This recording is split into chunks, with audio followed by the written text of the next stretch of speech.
Everybody loves those spotty little boys that we call Dalmatians. They're a loyal and healthy breed that just makes people stop and stare because, dude, there's a dog with a freaking Rorschach test on it. They even have a whole Disney franchise based on the premise of how rad you'd look in a coat made out of their skin. At least I think that was the premise of those movies. I don't know. I could be reading into something that isn't there.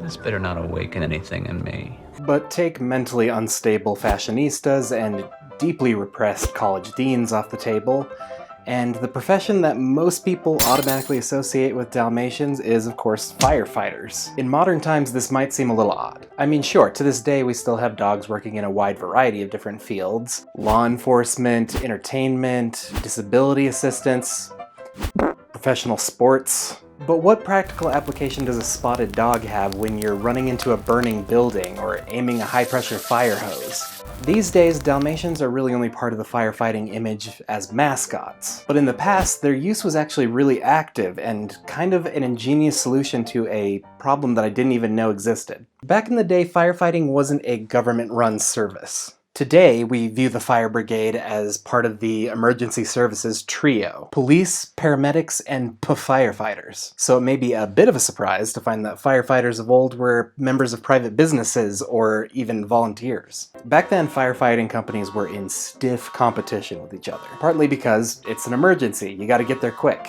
but also because the insurance company would only pay the company that put out the fire. So if you're the first one on the scene, you actually have a higher chance of finishing the job and getting paid. Because of the nature of the business back then, a lot of firefighters were actually hired for their physical strength. Not just for fighting the actual fires, but for fighting the other companies who might sneak in the dead of night and tamper with your equipment. To aid in security, a lot of firehouses decided to bring guard dogs into the mix. But here's another wrinkle. Not just any dog will do, because all the equipment that the firemen bring to the site is drawn by horses. Not all guard dog breeds deal well with horses, so early firemen had to choose a dog breed that would fit both criteria.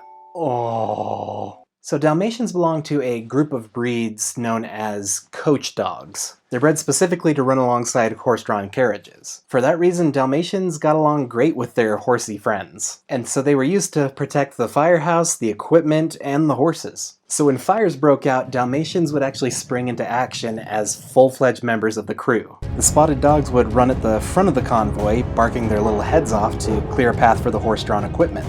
In the event that another company was encountered on the way to the fire, the Dalmatians would do their best to slow them down, nipping at the legs of rival horses and doing whatever it took to hamper their progress. I am begging some filmmaker out there to make a movie out of that. Because what an awesome image is it to think of firefighters just Mad Maxing their way through cobblestone streets, sending little dog torpedoes after each other. Wes Anderson, you already have my money opening night if you want to make this. Just please make Bill Murray and Owen Wilson the dueling fire chiefs. I mean, if she has time, Frances McDormand would be great as Owen Wilson's ex-wife who left him to go work for Bill Murray and his firehouse, just to give the story a little intrigue for flavor. And you know, if Owen's there, you might as well get Luke. Willem Dafoe could be the Dalmatian.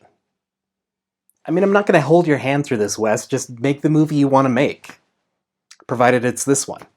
We take a step back from this pointless digression to get back to the end of the video. Though these days, Dalmatians don't play such an active role in the firefighting industry, their legacy still marks them as fire dogs in the public consciousness, even though most of us don't know how exactly that legacy came to be.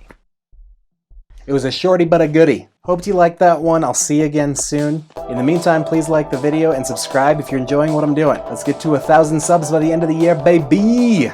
Follow me on Twitter at @quest_Seans or on Instagram at QuestSeans. Until next time, keep questioning my dogs.